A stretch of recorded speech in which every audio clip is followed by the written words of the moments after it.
Let that door close before you embarrass yourself any further. Victor Hale's voice cut across the VIP lobby just as Ethan Cole shoved his grease-stained hand between the closing elevator doors. Maddie clutched her hospital bear and the folder stamped deferred. Financial review. Inside the elevator, a woman in blue scrubs froze, one corner of a cracked gold badge flashing beneath her sleeve. A Voss owner access. Ethan winced but held firm.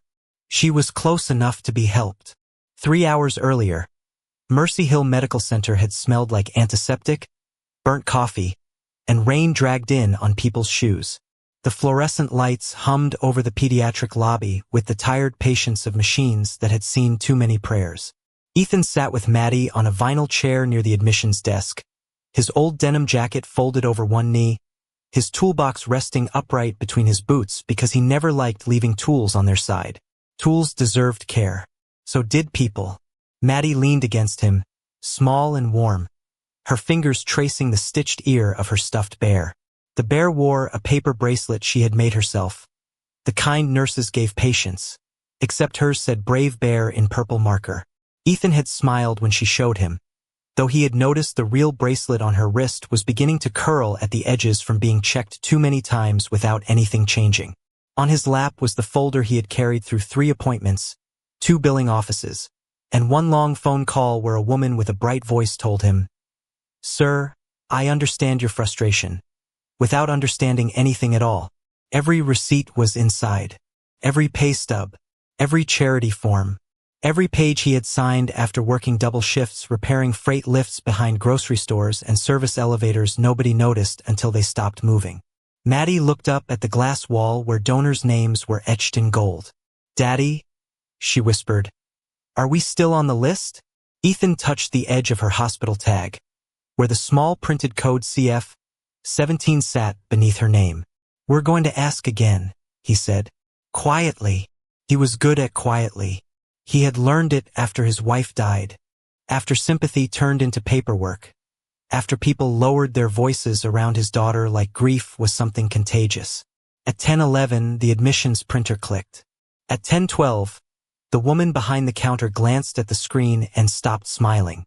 At 10:13, a man in a charcoal suit stepped into view beneath a banner that read "Care with Compassion." Victor Hale moved like someone trained to make control look like kindness. His tie was perfect, his badge polished, his expression soft enough for cameras.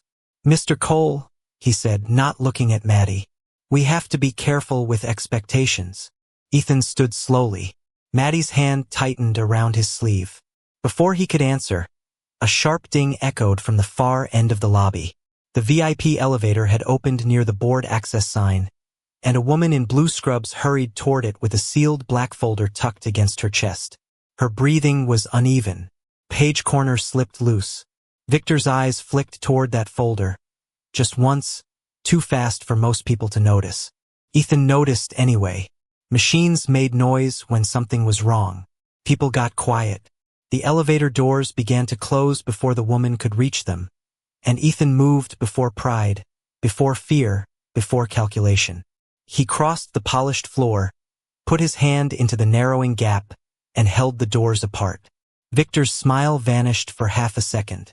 The woman in scrubs stepped in, close enough for Ethan to smell rainwater on her sleeve and see a thin black seal across the folder.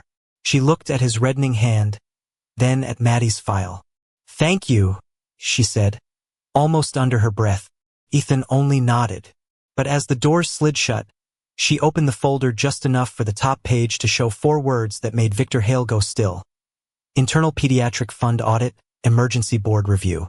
Victor Hale went still for less than a heartbeat, but Ethan saw it. The man's smile did not fall apart. It simply tightened at the corners, like a curtain pulled over a cracked window.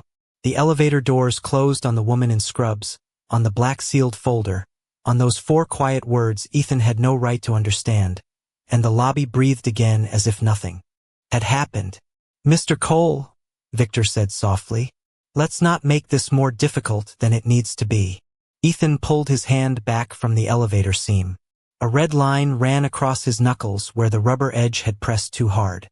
Maddie reached for it with both hands, careful not to touch the sore place, and whispered, "Daddy, Did it hurt? Only a little, he said. Doors are supposed to open when people need them. Victor heard that. So did the receptionist. So did the security guard beside the donor wall, whose radio clicked twice but said nothing. The words hung beneath the fluorescent lights with the smell of floor polish and hospital coffee, small enough to ignore and heavy enough to remember. Victor took one step closer, still wearing the face of a man who cared for the public. I appreciate your concern for our staff, he said, each syllable smooth and clean. But access rules exist for safety. Families sometimes misunderstand what areas are appropriate. Ethan looked toward the sign above the elevator. Board access only. Then he looked at Maddie's folder, the red stamp across the top, the corners softened from being carried too long. We're not asking for that elevator, he said. We're asking about her surgery. At the admissions desk, the woman behind the computer lowered her eyes to the screen. Her name badge read Marcy, and her fingers hovered over the keyboard as though typing the wrong thing might bruise her. The printer under the counter clicked once, then spat out a single page. Victor did not look at it. The system is very clear, Marcy said, though her voice had lost its steadiness. The family declined assistance pending financial review. Ethan blinked once. Not fast, not angry, just a slow, painful blink from a man hearing a lie dressed in office language. I didn't decline anything. Sir, Victor said gently, turning just enough so the hospital's media volunteer near the donor display could hear his compassion. Stress can make these processes feel personal. Maddie looked up. Daddy signed the blue papers. Her voice was small, but the words landed. She held her bear tighter against her chest, its paper bracelet bending under her fingers. Ethan put a hand on her shoulder, not to silence her, but to steady her. That's right, he said. We brought them Tuesday. Marcy swallowed. The monitor cast pale light across her face. Ethan could see the reflection of Maddie's file in her glasses. Lines of text stacked like locked doors. Near the middle of the screen, beside Maddie Cole's name, was a small code Ethan had seen before but never understood.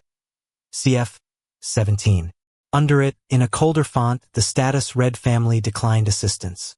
Victor leaned in before Marcy could scroll. That's enough detail at the desk, he said. Patient privacy matters. It sounded noble. It sounded responsible. But his hand came down over the edge of the printed page before Ethan could read the bottom line. Ethan did not grab it. He did not raise his voice. He simply crouched in front of Maddie, tying a shoelace that had not come undone, making a small wall of his shoulders between her and the grown-ups who had turned her pain into a policy. The floor beneath them shone so brightly, he could see the blurred shape of his own work boots in it, dark and out of place among polished heels. You are not a bill they can misplace, he told her. Maddie nodded, but her chin trembled. Behind them, two women in business jackets passed by with visitor badges and paper cups. One glanced at Ethan's toolbox and whispered, "Is he maintenance?" The other murmured, "Some charity families get aggressive when they don't get approved." Ethan heard both. His jaw moved once, but he stayed kneeling until Maddie's breathing slowed. At the far end of the hall, the woman in blue scrubs had stepped out of the elevator again. Amelia Voss did not come forward. She stood partly hidden near a silver hand sanitizer station, the black sealed folder pressed against her ribs. Her eyes moved from Ethan's red knuckles to Maddie's hospital tag. And there, for the first time, she seemed to notice the little code printed under the child's name, CF 17. Something in her expression shifted. Not belief, not sympathy, recognition. She lifted her phone as if checking a message, but the camera lens caught the tag for half a second. Victor turned his head, and his smile returned too quickly. "Doctor," he called toward her, professional and warm. "I'm sure your floor is waiting." Amelia lowered the phone. "I'm sure it is." Her voice gave nothing away. Victor faced Ethan again, smoothing his cuff. "Mr. Cole, we want to help every family, but cooperation matters. When a family declines support, our hands become limited." Ethan stood slowly. "I never declined. The record says otherwise." "Then the record is wrong." A quiet space opened after that. No one laughed. No one agreed. Somewhere down the corridor, a heart monitor beeped in a room they could not see, steady and indifferent. Marcy's printer clicked again by itself, nudging out a second page before she quickly pulled it down and turned it over. Ethan caught only one line before it vanished under her palm. Children's Fund route hold. Victor caught it too. His face remained kind, but his eyes sharpened. Marcy, he said, still smiling. Let's keep CF cases away from public counters during donor hours. Amelia's gaze dropped to Maddie's tag again, then to Victor's hand covering the paper, and the question Ethan had not known to ask began forming in the air between them. If Maddie's family had truly declined help, why did Victor already know exactly which CF cases needed to be hidden? Victor's words stayed in the air long after he walked away from the counter, polished and gentle and wrong. Keep CF cases away from public counters during donor hours. Ethan did not repeat them. He did not chase him down the corridor or demand that Marcy print the page again.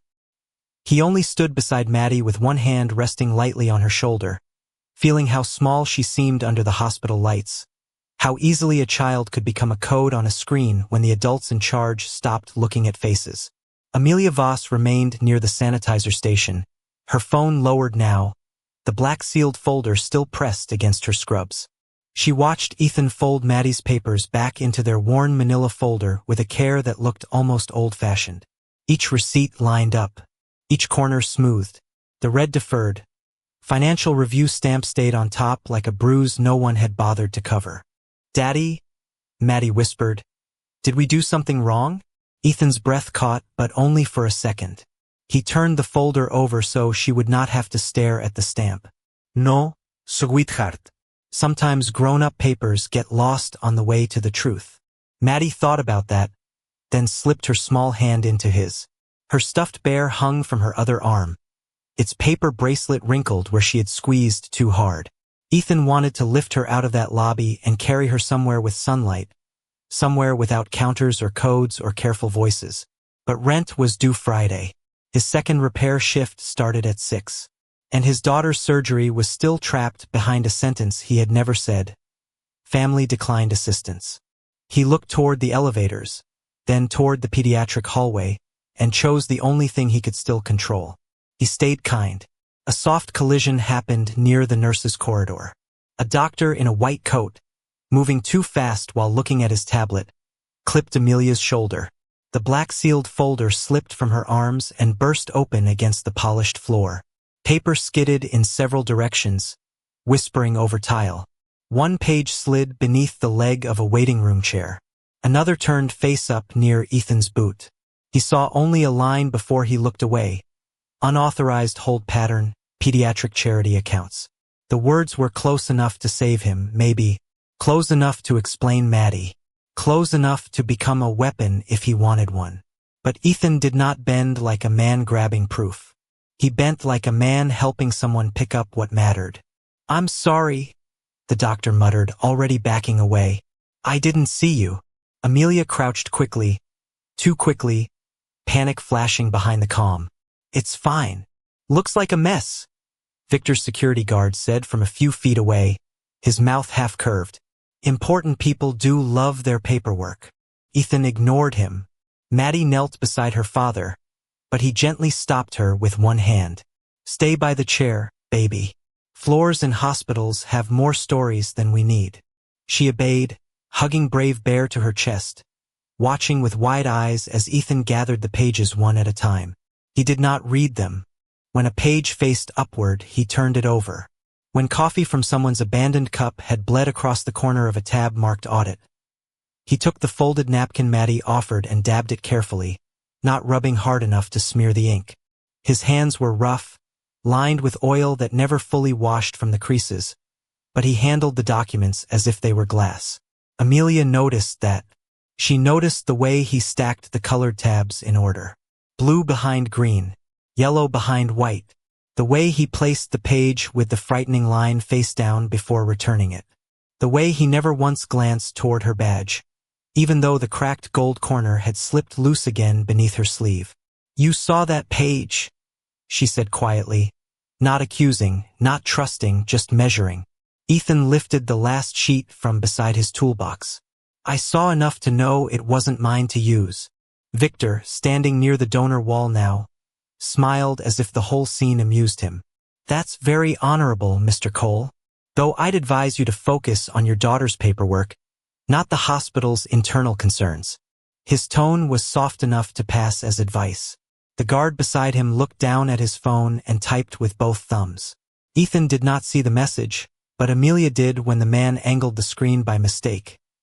He saw the audit page. For the first time, her face changed. Only a little. The way a surgeon's eyes change when a monitor gives a number that does not match the patient's breathing. Ethan stood and offered the folder back to her with both hands. Some papers are heavy because somebody trusted them to matter, he said. It was not a speech. It was not a challenge. It was the kind of sentence a man says when life has taught him that records can bury people if nobody handles them with reverence. Amelia took the folder slowly. Why didn't you read it? He glanced at Maddie, who was trying to straighten the paper bracelet on her bear. Because my daughter watches what I do when nobody's rewarding me. A silence opened around them, quiet but alive. In it, Ethan remembered another hospital folder years ago, another desk, another voice telling him his wife's transfer had been delayed. For review. He had learned then how grief could be filed neatly and still destroy a family. He would not teach Maddie to survive by stealing someone else's truth. Amelia pressed the folder against her chest again. Thank you, Mr. Cole. He nodded once. Hope you find the page you're missing. She froze. Ethan had not meant it as an accusation. He had simply noticed the gap in the tab order, the way the folder's metal fastener held an empty space between pages 9 and 11. But across the hall, Victor's guard stopped typing. Amelia looked down, counted the pages with her thumb, and saw it too. The missing sheet was not lost on the floor, not under the chair, not beside Ethan's toolbox. And above them, the hallway camera blinked red once, then went dark. The camera above the nurse's corridor went dark so quietly that only Ethan noticed the tiny red light die. Amelia noticed him noticing it. That was the problem with quiet men, she thought. Sometimes they saw too much, and sometimes too much could look like guilt from the wrong angle. The missing audit page was still nowhere on the floor, not beneath the vinyl chair, not beside Ethan's toolbox, not tucked inside the folder's metal prongs. Victor's security guard stood near the donor wall with his phone in his hand and the harmless expression of someone who had already done his job. Mr. Cole, Amelia said, her voice low, careful, professional. When you picked up those papers, did anyone else touch the folder? Ethan looked at her.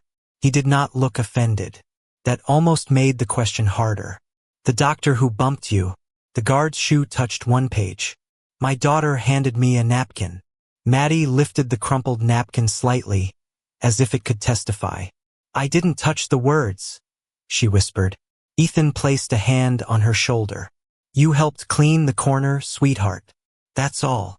Amelia's eyes moved to Maddie's small fingers, then to Ethan's red knuckles, then to the folder where page 10 should have been. She still did not know what Ethan had seen. She still did not know whether desperation could make a good father do one wrong thing for the right reason. In her world, people stole documents in quieter ways than grabbing them. They palmed pages. They photographed screens. They smiled while doing it. I need to check something, she said. Ethan nodded once. You should. That answer unsettled her more than denial would have. A maintenance phone rang on the wall beside the service hallway. The old beige kind with a curled cord and a label peeling at the corner. The sound was sharp, almost rude, cutting through the polished hush of Mercy Hill. Marcy answered it from the desk, listened, then looked toward Ethan like she wished someone else had picked up. Mr. Cole, she said. Engineering says there's an access fault in board lift 21. They're asking for the contractor who last touched the door sensors. Victor turned before Ethan did. That would be unfortunate timing. His voice was smooth. His eyes were not. Ethan glanced at Maddie. I didn't service that elevator today. You did place your hand in the doors, Victor said gently, as though explaining consequences to a child. Sometimes helpful intentions create operational issues. Maddie frowned. Daddy didn't break it. He just held it. I know, Ethan said softly. Stay where I can see you. Amelia stepped in before Victor could send him alone. I'll come with him. Victor's smile returned, polished and almost warm. Doctor, that isn't necessary. Then it won't take long, she replied. The service corridor behind the lobby was narrower, dimmer, and honest in a way the public spaces were not. The smell changed from lavender disinfectant to dust, metal, and warm wiring. Pipes ran overhead. A janitor's cart sat tucked against one wall with a towel folded too neatly on top. Ethan walked with his toolbox in one hand and Maddie's folder tucked under his other arm because he would not leave it at the desk again. Amelia kept half a step behind him, close enough to watch, far enough not to grant trust she had not verified. At the control room door, a young technician looked up from a monitor. His badge read Luis. He avoided Ethan's eyes. I was told to pull the log. By who? Ethan asked. Luis swallowed. Administration. On the screen, board lift 21 displayed a neat column of entries. Time. Function. Operator. Override. Ethan leaned in but did not touch the keyboard. He had spent years listening to elevators the way other men listen to old songs. A healthy lift had a rhythm. A troubled one had a stutter. But records were different. Records could lie without making a sound. There, at 10:14 a.m., was an entry marked priority override, board lift 21. Operator initials. 8. A small note followed. Door obstruction reset. Manual access confirmed. Amelia saw the initials before Ethan said anything. Her face tightened, not with accusation, but with the discipline of a surgeon refusing to look away from a bad scan.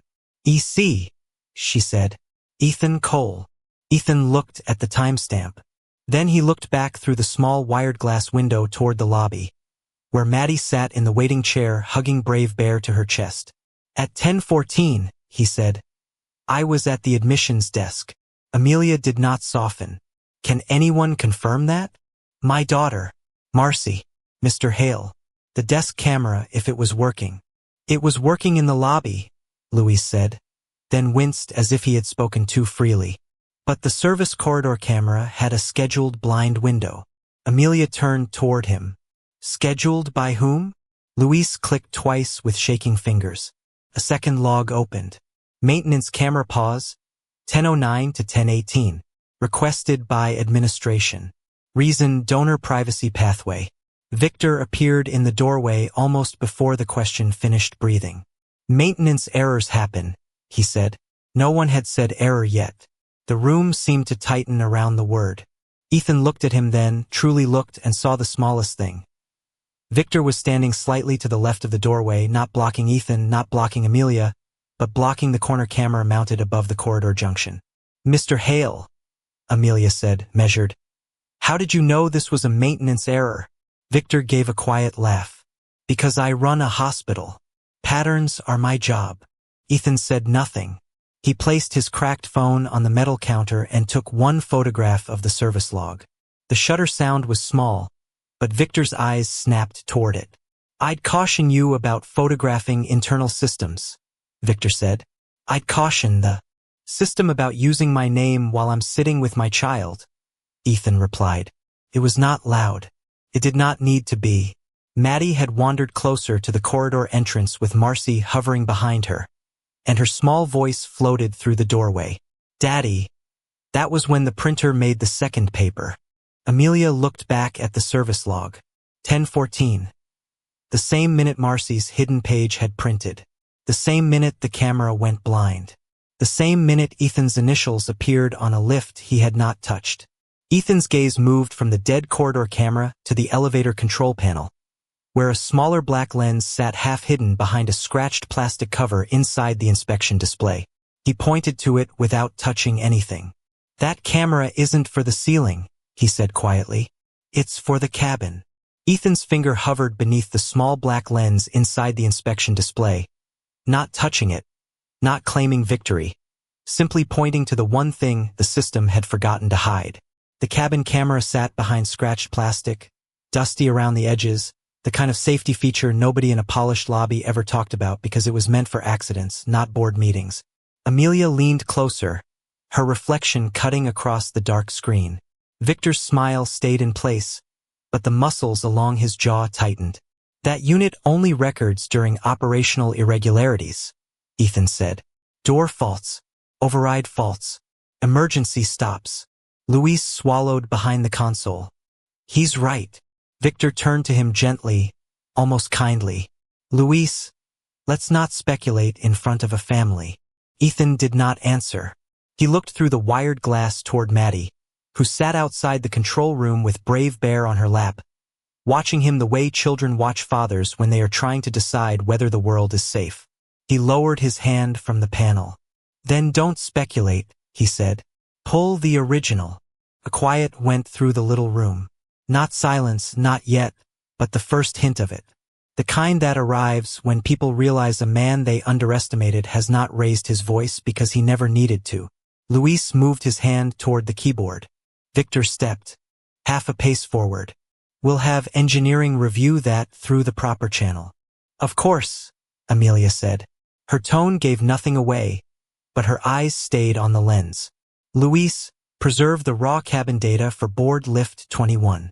Do not delete, overwrite, export, or clean the file until I request it. Victor looked at her. Doctor, that is not your department. Amelia slipped the black-sealed folder under one arm. Patient safety is everyone's department. The old beige phone on the wall rang before Victor could answer. Once, twice. Then the emergency intercom beside the console crackled, full of static and breath. Service lift B is stuck between 9 and 10, a woman's voice said, thin with panic. We have a pediatric oncology patient inside. His oxygen is dropping. The room changed instantly. The air conditioning hum grew loud. Luis's chair scraped back and stopped halfway, as if even the chair knew not to make noise. Through the glass, Maddie stood up, hugging her bear tighter, but Marcy gently placed a hand in front of her and kept her back from the doorway. Ethan picked up his toolbox. Where's the manual rescue cabinet? Luis pointed down the hall. But the on-call team is 12 minutes out. He may not have 12, Amelia said. Victor lifted both hands, palms out, professional, controlled. Everyone needs to slow down. We follow protocol. We don't create a scene during donor movement. Ethan was already walking. A child needing air is not a scene. The service corridor narrowed toward the back wing, where the paint was older and the light had a faint green cast. The smell of warm metal grew stronger. Somewhere above them, the stuck elevator knocked softly in its shaft, not loud enough for the donors to hear, loud enough for Ethan. He stopped beneath the indicator panel and listened. Amelia arrived beside him with a portable oxygen tank in both hands, her scrubs moving with the quick focus of someone who had forgotten politics because medicine had entered the room. Victor came after them, slower, with his phone already raised to his ear. Seal this hallway, he told someone. No donor traffic past pediatrics. Ethan looked up at the numbers frozen. Between 9 and 10. It's not the break. Luis was breathing too fast. How do you know? Ethan set the toolbox down and unlatched it. The metal clasps opened with 2 small clicks. The brake clunks. This is slipping against a weak relay. Hear the double beat. They all listened. A faint tremor moved through the wall. Tick. Pause. Tick. Amelia heard it then, or maybe she heard Ethan's certainty and trusted it only as far as the sound allowed. Can we get oxygen to them? Through the lower door gap if we don't force the cabin, Ethan said. If someone tries to pry it open high, it drops. Victor's voice sharpened without getting loud. Mr. Cole, you are not authorized to perform a rescue. Ethan was already pulling on a pair of worn work gloves. I'm authorized to not let a boy run out of air while adults protect a tour route. No one laughed. No one whispered. Even Victor's security guard stopped with his radio halfway to his mouth. Amelia crouched at the door seam. Ma'am, she called through the metal. My name is Dr. Voss. I'm going to pass oxygen through. Tell your son to take slow breaths if he can. Inside, a mother cried once, then caught herself. He's scared. Ethan knelt, guiding Luis's shaking hands to the rescue key. You're going to do exactly what the panel says. Nothing heroic. Nothing fast. Luis nodded. Ethan's voice stayed low. Power isolate first. Then mechanical hold. Then hand crank 6 inches down. Not up. Why down? Luis asked. Because the sill is closer below. Less gap. Less risk. Victor looked toward the far corner, where a young nurse had stopped with a medication tray in her hands. Her badge read Nora Pike. She watched Ethan with the exhausted eyes of someone who had seen too many small emergencies turned into public relations problems. The corridor light flickered once. Ethan did not look away from the panel. He counted under his breath as Luis turned the crank. 1, 2, 3. The elevator shifted with a low groan, then settled. Amelia slid the oxygen line through the narrow opening. Good, she said. That's good. Keep breathing with me. Another 30 seconds passed like an hour. When the doors finally opened wide enough, the boy inside was pale, wrapped in a knit cap, his mother holding him upright while tears streaked silently down her face. Amelia moved first, checking his breathing. Ethan stepped back so the medical team could enter. He did not look at Victor. He did not wait for thanks. He simply took a clean towel from Luis and wiped a black grease mark from the door track so no one would slip. The boy's mother caught his sleeve as they rolled her son away. Thank you. Ethan shook his head. He doesn't need applause. He needs air. Amelia heard it. So did Nora. So did Victor, though he chose that moment to face the donors who had gathered at the far end despite his attempt to seal the hall. No patient was ever in danger, Victor said with calm authority. The boy was still breathing through the oxygen mask when he said it. That was the moment the air changed. The donor chatter stopped. Luis stared at the floor. Nora lowered the medication tray onto a supply cart with a soft plastic rattle and walked to a gray cabinet beside the rescue panel. Dr. Voss, she said quietly, not looking at Victor. You should see this. She pulled out a folded repair receipt with a yellow copy attached. Ethan recognized the format immediately. Relay replacement request, service lift B, 2 weeks overdue. Across the bottom, in clean administrative print, someone had stamped budget reassigned to donor wing lighting upgrade VH21.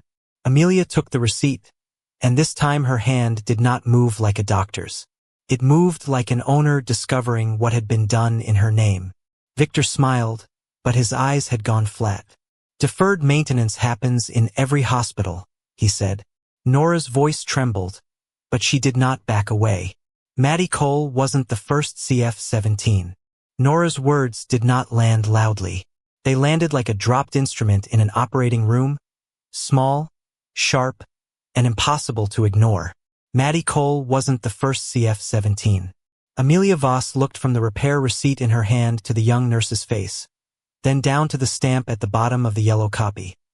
Budget reassigned to donor wing lighting upgrade VH21. The paper trembled once in the current from the ceiling vent. Victor Hale Reached for it with a gentle smile. Nora, I appreciate your concern, but maintenance budgets are not bedside gossip. Nora pulled the receipt back before his fingers touched it.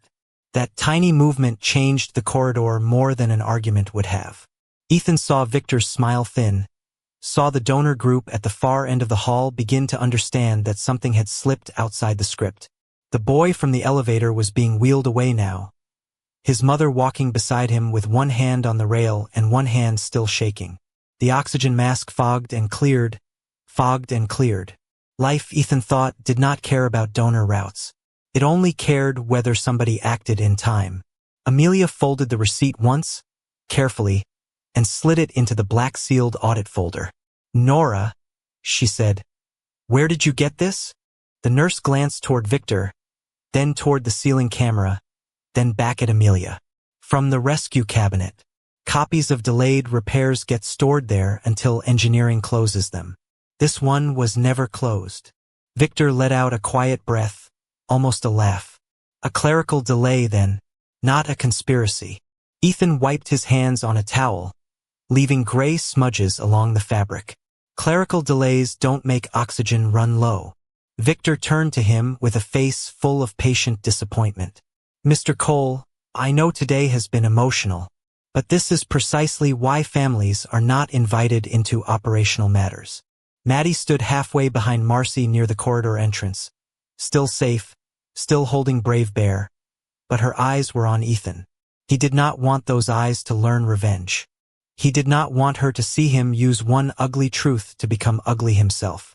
So he swallowed the heat behind his teeth and said only, "Then make the operations clean enough that families don't trip over them." Amelia looked at him then, not with pity, but with calculation sharpened by respect. "We need records," she said. "Originals." Victor's phone buzzed. He glanced at it too quickly, then turned the screen inward. "The board walkthrough starts in 20 minutes. I suggest we not turn a rescued elevator incident into an internal tribunal." "No," Amelia said. "We turn it into a record. Review." The storage room behind pediatrics had no donor plaques, no orchids, no polished stone. It was all metal shelves, old toner smell, banker's boxes, and a fluorescent tube that flickered with a tired blue pulse. Luis unlocked the door with a keycard that failed twice before taking. Amelia stood close behind him, her cracked gold badge partly hidden beneath the sleeve of her scrub top. When the reader flashed red again, she reached past him and tapped her own card against it. The light went green. Luis stared at the reader. Nora did too. Ethan noticed but said nothing. Victor was not there. He had stepped away under the excuse of keeping the tour calm, but his absence felt less like distance and more like pressure pressing through the walls. Inside the room, Amelia opened a terminal labeled Children's Fund archive. Her fingers moved quickly, but not carelessly. She searched Maddie Cole first. The monitor filled with lines of dates, case numbers, approvals, reversals. Ethan stood behind her with Maddie's folder under one arm, close enough to see the words but far enough not to crowd. Approved. Read the entry from 11 days earlier. Pediatric surgical assistance granted under CF-17. Then, 3 days later, the status changed. Family declined assistance pending review. Ethan's face did not change, but his hand tightened around the folder until the old paper bent. "I never declined," he said. "I know," Amelia replied, but her voice had gone colder. She clicked again. An electronic signature opened at the bottom of the declination form. Ethan Cole. The letters were smooth, too smooth, slanting right in a way Ethan's handwriting never did because an old tendon injury in his wrist made his signatures lean left. Amelia looked at him. This time the question in her eyes was not accusation. It was procedure. "Can you prove where you were when this was signed?" Ethan reached into the inside pocket of his denim jacket and pulled out a folded repair receipt, creased from being carried with gas money and grocery coupons. He placed it on the metal table under the buzzing light. "Willow Creek Elementary. Backup generator. Principal signed me out at 4:42. Nora leaned over the receipt. The declination form showed 4:38. For minutes. 2 places. One father who could not have been both. The printer beside the archive terminal started up with a low mechanical hum as Amelia printed the ledger. The smell of warm toner filled the small room. Page after page slid out, each one carrying another child's name, another CF code, another reversal. CF-12, CF-17, CF-22. Approved, then declined. Approved, then pending review. Approved, then routed to financial hold. The phrase repeated until it stopped looking like paperwork and started looking like a map of buried cries. Ethan turned away before Maddie's name came up again. Amelia noticed. "Mr. Cole?" He shook his head once. "Please don't make my daughter the poster child for somebody else's shame." The room went still. Even the printer paused between pages, clicking softly as if choosing whether to continue. Amelia's hand rested on the stack of records. For the first time all morning, the owner hidden under the scrubs and the surgeon trained to cut toward truth seemed to become the same person. "I won't," she said. "This is not about using her pain. It's about stopping the machine that used it first." Nora wiped her eyes with the heel of her hand, angry at herself for crying. "There's more." She opened a lower drawer beneath the terminal and took out an old department phone, the kind used for internal calls when the network failed.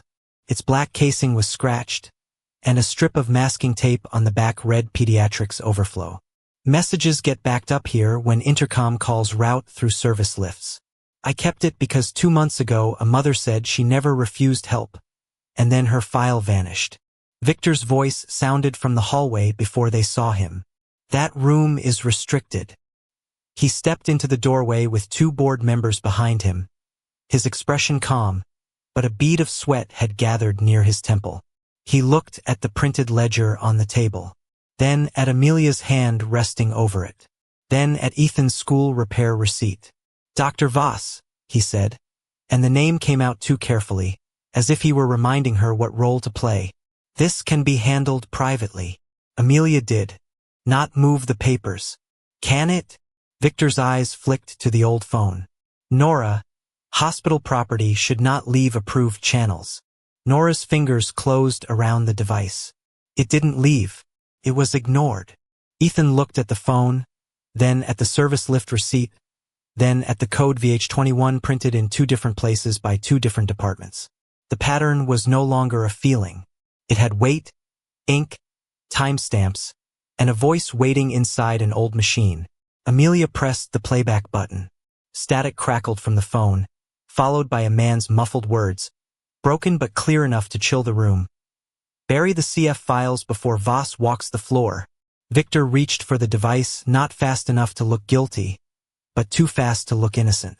Ethan placed one hand flat on the metal table between Victor and the phone. No, he said quietly. Outside, the donor tour microphone clicked on in the lobby, and Victor's recorded welcome began to play through the speakers. At Mercy Hill, compassion is not a slogan. It is our standard. Amelia looked toward the sound, then down at the ledger, the forged signature, the repair receipt, the old phone, and the badge half hidden under her sleeve, and everyone in that storage room understood the same thing at once. This truth was now too heavy to be handled behind a closed door. The donor microphone was already live when they returned to the VIP lobby. Victor Hale's recorded voice floated down from hidden speakers, warm and practiced, telling the gathered board members, donors, and hospital staff that Mercy Hill existed to serve every family with dignity.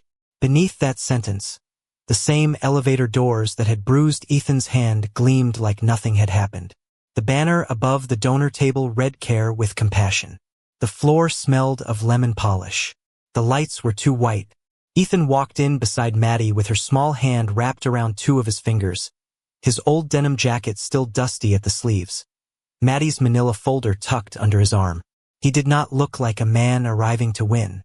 He looked like a father who had spent the whole morning being told to wait and had finally learned that waiting was how lies survived. Amelia Voss came in a few steps behind him, still in blue scrubs, the black sealed audit folder against her ribs, the cracked gold badge hidden again beneath her sleeve. Nora Pike carried the old department phone in both hands like it was heavier than metal. Luis followed with a printed service log, his face pale under the lobby lights. Victor saw them before the donors did.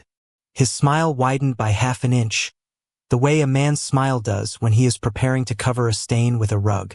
"Ladies and gentlemen," he said, stepping smoothly in front of the elevator bank, "I apologize for the interruption. We had a minor operational matter in pediatrics, but as you can see, everything is under control."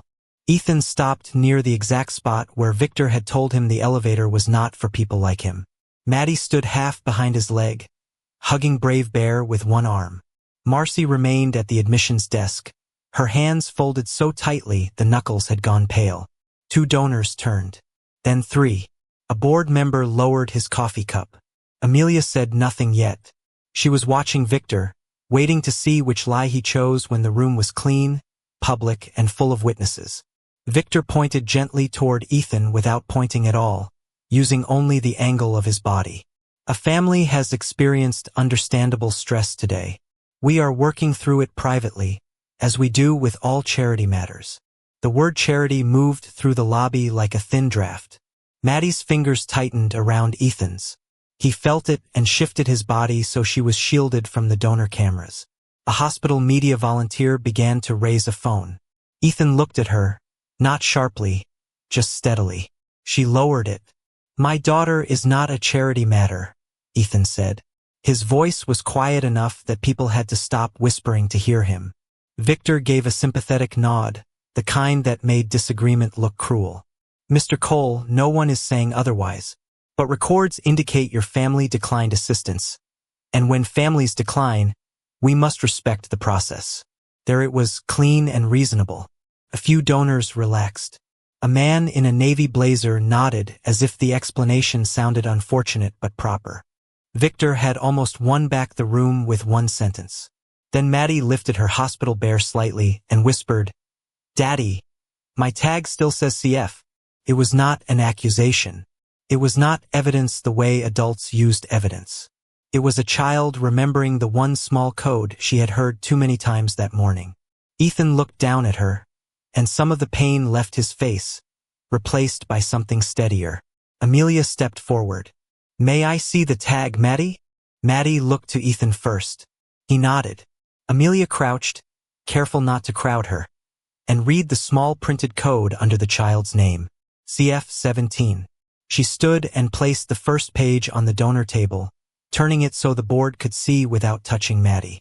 "This is the hospital tag issued this morning," she said. "CF-17 routes a pediatric case through the Children's Fund." Victor chuckled softly. "Doctor, internal routing codes are often misunderstood outside administration. Then explain the second page." Amelia placed the printed charity ledger beside the tag. The paper made a dry sound against the polished wood. 11 days ago, Maddie Cole was approved for surgical assistance under that same code. The coffee cup in the board member's hand stopped halfway to his mouth. Victor did not look at the page. Preliminary approvals can change when families fail to complete required forms. Ethan opened his folder and removed the receipts, one by one, not dramatically, not angrily. Blue form, income verification.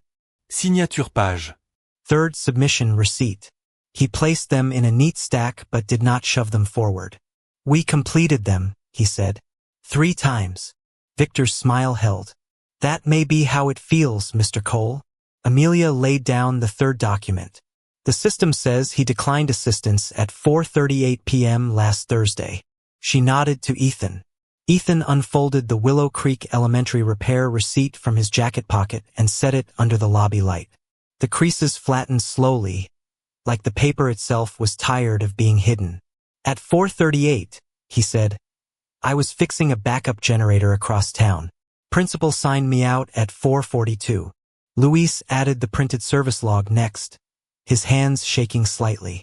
"And at 10:14 this morning," he said, "someone entered Ethan Cole's initials into board lift 21 for a priority override. He says he didn't perform." Victor turned to him with soft disappointment. "Luis, be careful. You are not a forensic analyst." "No," Ethan said. "He's a technician. That's why the timestamp matters." The lobby grew quieter. The hum of the elevator bank seemed louder now, a low electric breath behind the crowd.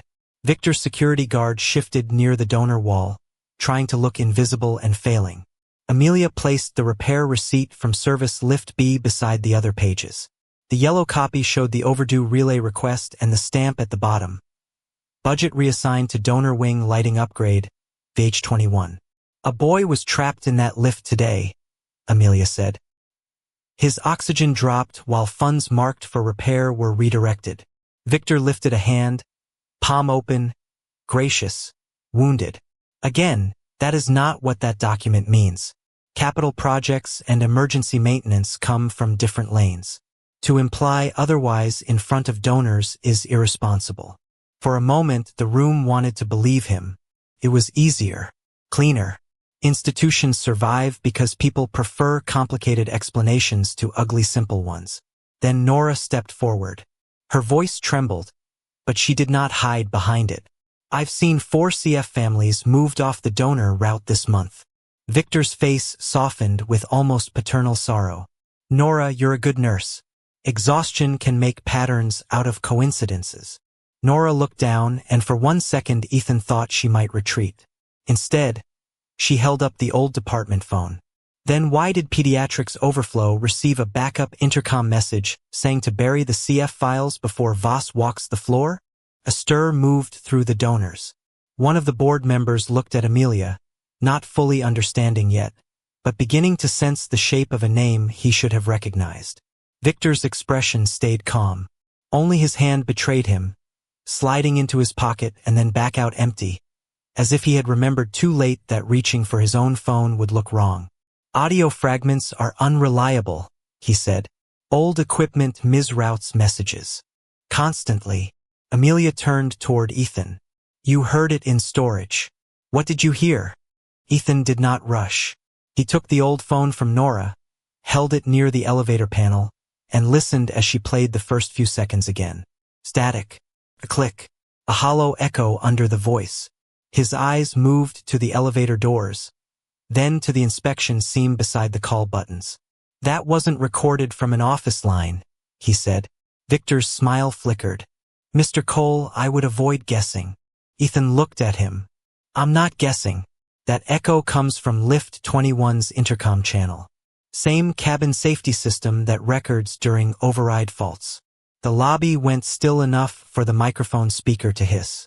Amelia slowly lowered the old phone to the donor table. Victor looked past her toward the elevator, and for the first time all morning, he looked less like a man managing compassion and more like a man counting exits. Amelia reached toward the cracked gold badge beneath her sleeve, but did not pull it free yet. Instead, she turned to Luis. Pull the raw safety file from Lift 21, she said. Put it on the lobby screen. The big donor display above the reception desk blinked from smiling patient photos to a blue loading screen, and everyone in Mercy Hill watched the final file begin to open. The donor display above the reception desk flickered once, then filled with the grainy blue-gray view of Lift 21's cabin. No music played now. No smiling patient photos. No polished slogans.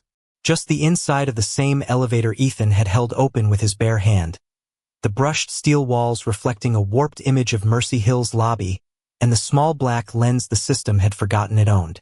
Luis stood at the control panel with both hands hovering over the keyboard, afraid to breathe too loudly. Raw file, he said. Triggered by priority override at 10:14 a.m. Victor Hale lifted his chin. Before anyone draws conclusions, safety footage often lacks context. Amelia did not look at him. Then let it provide some. Luis pressed play. At first there was only static and the hollow mechanical hum of an elevator waiting behind closed doors. Then the cabin doors opened to the empty VIP lobby. A man stepped inside wearing a dark maintenance jacket and a hospital lanyard turned backward so the badge could not be read. His face was partly hidden by the angle, but his hands were clear. In one hand was a page from a black-sealed folder. In the other was a tablet logged into the service system. The screen zoomed when Luis adjusted the feed. On the tablet, the operator initials field appeared. The man tapped confirm. Door obstruction reset. Manual access confirmed. Ethan Cole's name entered a machine he had not touched. The lobby did not gasp. Not yet. The room simply tightened. A donor's paper cup stopped crinkling. Marcy's hand rose to her mouth.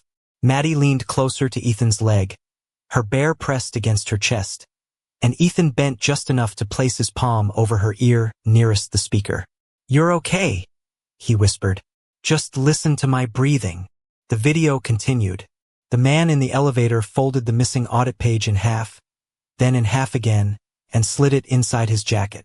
The intercom clicked. His voice came through the old phone Nora held and the elevator speaker at the same time, one sound from two witnesses. The CF page is pulled. A second voice answered, faint but clear through the cabin audio.